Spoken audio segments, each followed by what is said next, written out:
ఈ రోజే డౌన్లోడ్ చేయండి. మీ ఫేవరెట్ షోస్ చూడండి. కనిష్క ఆగు.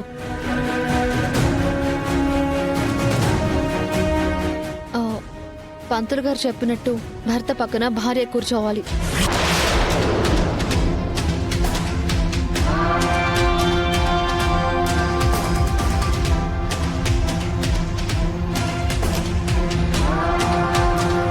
కానీ ఎంగేజ్మెంట్ అయిన హర్ష గారి పక్కన కీర్తి కూర్చుంది కాబట్టి సిద్ధుతో ఎంగేజ్మెంట్ అయిన నేను కూడా సిద్ధు పక్కన కూర్చోవచ్చు తులసి.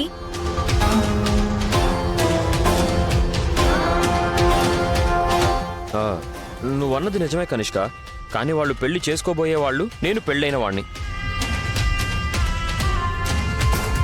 కాబట్టి నా పక్కన భార్యగా తులసి కూర్చోవడమే కరెక్ట్.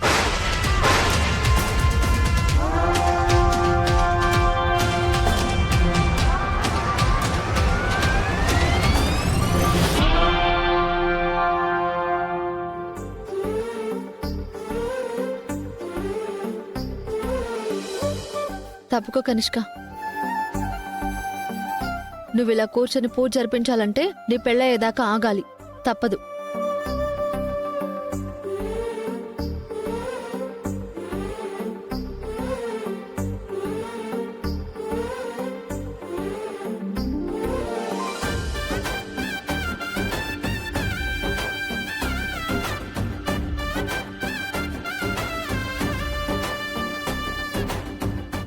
తులసి, నన్ను అందరి ముందు అవమానిస్తావా? నువ్వలా చూస్తూ ఉండవే. ఈ రోజు ఈ గుడిలో వీళ్ళందరి ముందు సిద్ధు చేత నా మెడలో తాళి కట్టించుకోకపోతే నా పేరు కనిష్కనే కాదు.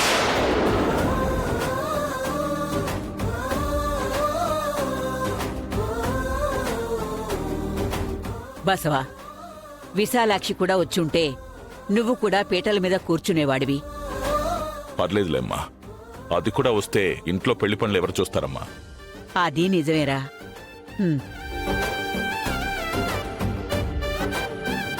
ఓం శ్రీ మహాగణాధిపతయే నమః. ఓం శ్రీ సరస్వత్యై నమః. శ్రీ గురుభ్యో నమః. అయ్యా, మీరు మీ భార్యకు కుంకుమ బొట్టు పెట్టండి. ఓం లాభస్తేషాం జయస్తేషాం కుతస్తేషాం పరాభవః ఏషామిందీ వరస్యామో హృదయస్థో జనార్దనః.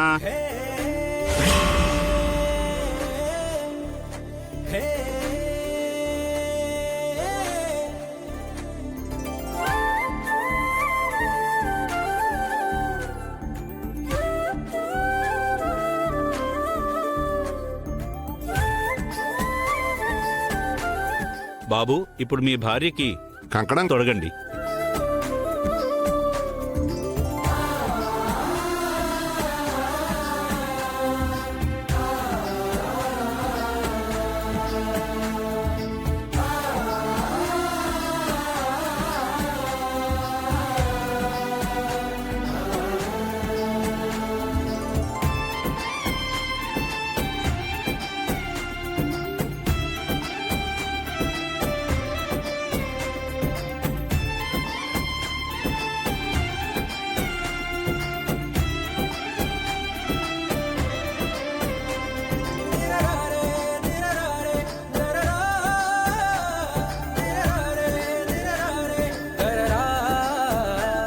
బాబు, ఇప్పుడు మీ భార్యకి గంధం పూయండి.